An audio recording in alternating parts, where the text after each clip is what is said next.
Hello, welcome to the Tim Booker channel. Wishing everyone a pleasant listening experience. The book we are going to talk about today is called The Fool of Random Walk, with the subtitle, Discovering Hidden Opportunities in Markets and Life. The author of this book is Nassim Taleb. He is a renowned best-selling author in the United States and also a distinguished professor at New York University. How is the concept of randomness and probability applied in our daily lives?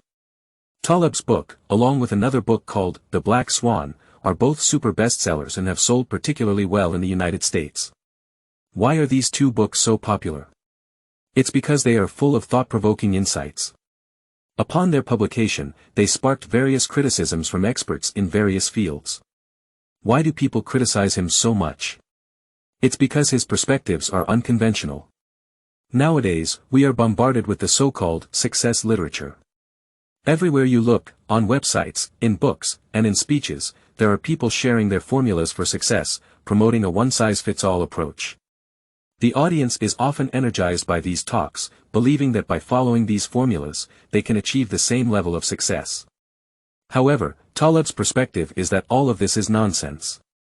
He believes that these successful individuals owe a significant portion of their achievements to luck, and the reasons they provide for their success are often unrelated and merely a result of random selection. According to him, success is often an accidental outcome of a confluence of circumstances, and if you were to give them the same conditions and ask them to repeat their actions, the results would likely differ. This is akin to a group of monkeys randomly typing on a keyboard. With a large enough number of monkeys, they might eventually type out a masterpiece like Hamlet. In Taleb's view, most of these successful individuals are fools of randomness, who just happen to ride the wave of luck. They mistakenly attribute their success to their talents, efforts, and insights, turning these chance events into methodologies to deceive others. Taleb couldn't stand this and decided to pour cold water on their parade. Can we really expect him to show them mercy? Of course, this perspective is somewhat extreme. We shouldn't outright deny others' achievements.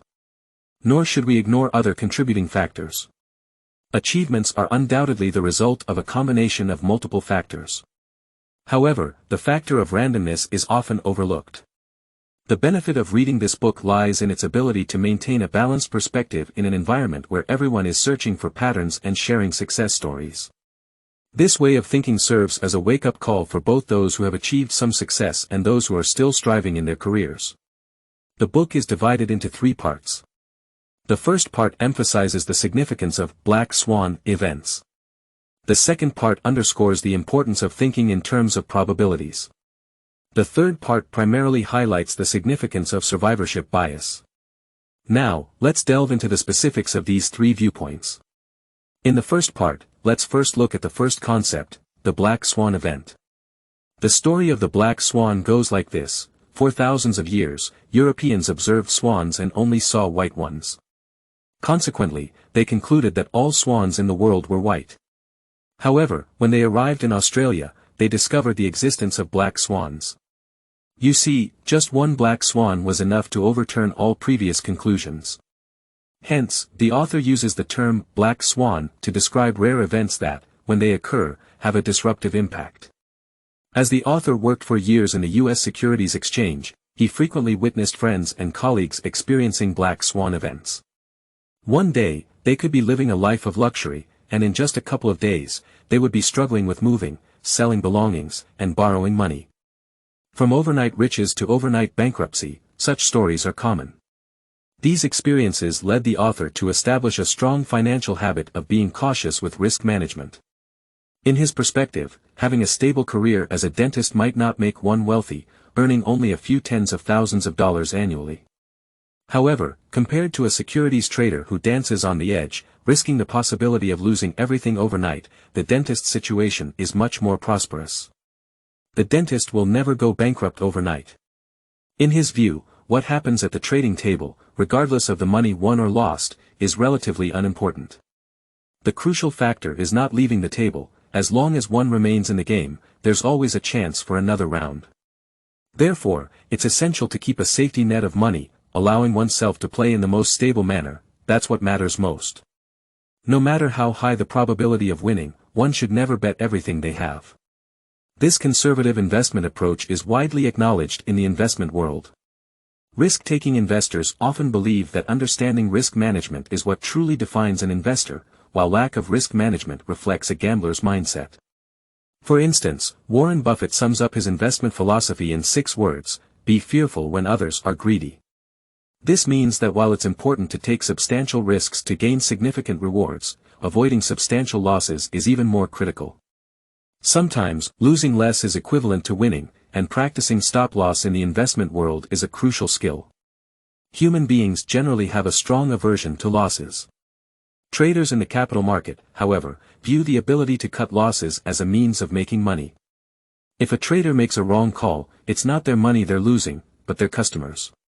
Common customers, with their aversion to loss, are more likely to stay and attempt to recoup their losses, making it easier for the trader to trap them.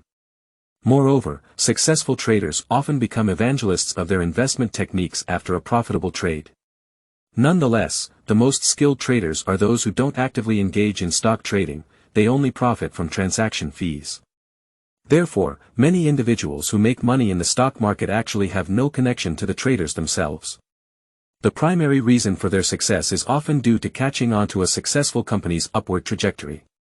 Moving on to the second part, probability theory suggests that if an event's consequences are too dire to bear, its success rate or potential rewards become irrelevant. Take the Russian roulette game as an example. If there's a 1 in 6 chance of the gun firing, and you're offered $10 million to play, would you do it? Some destitute individuals might be willing to take the risk. However, the author believes that those who dare to make such bets are low-skilled gamblers. The money isn't worth it, regardless of the amount, because the worst possible outcome is simply intolerable. When facing Black Swan events, people tend to seek explanations and causal relationships. This tendency is akin to superstition. It's like a primitive person who touched their nose and subsequently witnessed rain, assuming a cause-and-effect relationship between nose-touching and rainfall. They would then obsessively refine their nose-touching technique. This, the author points out, is superstition. In fields like fortune-telling and feng shui, individuals attempt to find explanations for uncontrollable phenomena, ultimately seeking a sense of psychological comfort and control over the future. Keynes, who wrote a famous book called A Treatise on Probability, was an expert in understanding probability. However, even with his expertise, applying this way of thinking to life isn't easy. For instance, Keynes himself suffered losses in the foreign exchange market and stock market, only deciding to cut losses when he was on the brink of bankruptcy. This illustrates that while theory is important, practice matters most. Embracing the randomness of events isn't straightforward and often involves battling human nature. In fact, Taleb's deep fear of Black Swan events stems from his family's painful experiences. His grandparents served as deputy prime ministers in Lebanon, part of an influential and privileged family. However, they encountered a Black Swan event that transformed their immense wealth into poverty overnight. Throughout his years in the capital market, Taleb also witnessed many others who were suddenly stripped of their fortunes due to Black Swan events. Therefore, the insights from those with experience are still highly valuable to us. Now, let's discuss the significance of the probabilistic mindset. In the realm of history, assumptions are frequently posed, such as considering what would have happened if the Americans had lost the Revolutionary War, or if Britain had surrendered to Hitler during World War II. Looking at the world today, we realize that history could have unfolded in countless ways. We are merely one possibility among many, and every minor decision we make influences our future. So, how can we string together these decisions to lead our lives towards greater joy and happiness? This requires adopting a probabilistic way of thinking. Probability is an intriguing concept. Every event has a probability of occurring before it actually does. This probability is neither a certainty nor impossibility. Regardless of how small the likelihood, an event can still happen. Once it does occur, it becomes a certainty within history. To illustrate, let's take the example of flipping a coin. It's well known that the probability of landing heads or tails is 50% each. However, when you reveal the result by opening your hand, it's either heads or tails, with no ambiguity. Additionally, probability has no connection to previous events that have occurred with absolute certainty.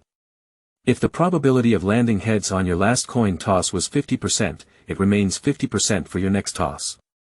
In probability theory, there's a law called the law of large numbers, which states that as the number of experiments increases, the frequency of an event's occurrence approaches its probability. Returning to our coin example, as we flip the coin more and more times, the frequency of heads and tails will become increasingly similar. Many gamblers strongly believe in this law of large numbers. For instance, when a big result appears 6 times in a row, some people might think that the next result will lean towards small, leading them to bet everything. This behavior might result in losing everything. Therefore, understanding the lack of correlation between each probability event is crucial. In this book, the author frequently emphasizes a significant concept called the survivorship bias, also known as the survivorship fallacy. It suggests that people often focus solely on the visible outcomes while ignoring those that didn't have a chance to occur. An illustrative story in this context involves a Royal Air Force commander during World War II who consulted a Columbia University statistics professor. The commander sought advice on improving aircraft strategies since technology at that time didn't allow for overall plane enhancement. The professor was tasked with determining the most effective way to reduce the probability of aircraft crashes through selective reinforcement, given the limitations. After meticulous research on battle-tested aircraft and extensive statistical analysis, the professor presented a comprehensive distribution chart of bullet holes. The chart revealed that most bullet holes were concentrated on the wings of the aircraft, while the cockpit and tail sections had significantly fewer hits. So, what modifications should be made to the aircraft? Many believed that reinforcing the wings was the logical choice. However, the professor had a different insight. He suggested strengthening the areas where there were no bullet holes. His reasoning was that the aircraft that had sustained bullet damage to the cockpit and tail sections often didn't return, rendering them missing from the sample. This illustrates the severe error of overlooking missing samples when decisions are made based solely on the observable outcomes. The most vital data isn't in the planes that have safely returned but in those that crashed and never had a chance to come back. Often, these planes are beyond our statistical reach. In simple terms, the more researchers focus on the bullet holes, the farther they stray from the truth. Furthermore, the accounts of safely returned pilots lack representativeness, as they can't speak for the pilots who made the ultimate sacrifice. This sampling bias is also evident in our daily lives, where essential data is often similar to the data we can't observe due to failures. You see, our attention tends to focus on those who have succeeded, often neglecting those who have failed. This phenomenon is particularly common in financial markets. Consider an example where 500 monkeys are seated at computers trading stocks.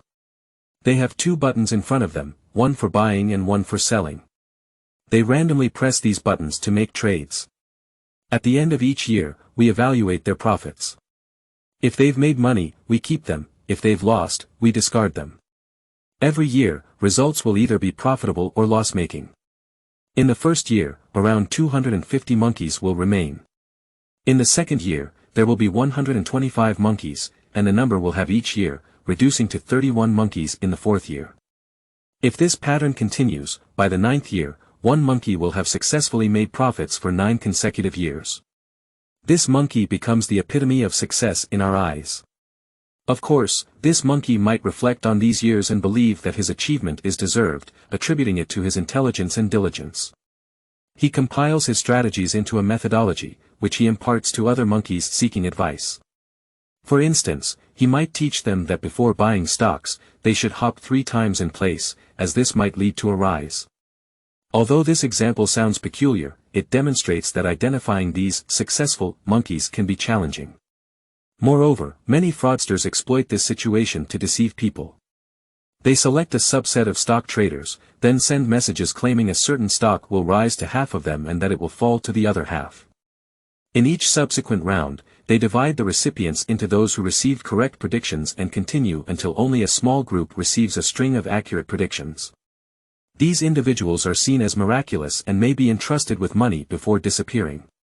This phenomenon represents a survivorship bias, often making it difficult to identify these individuals as their presence is elusive, and we can't confirm if we are among the lucky ones.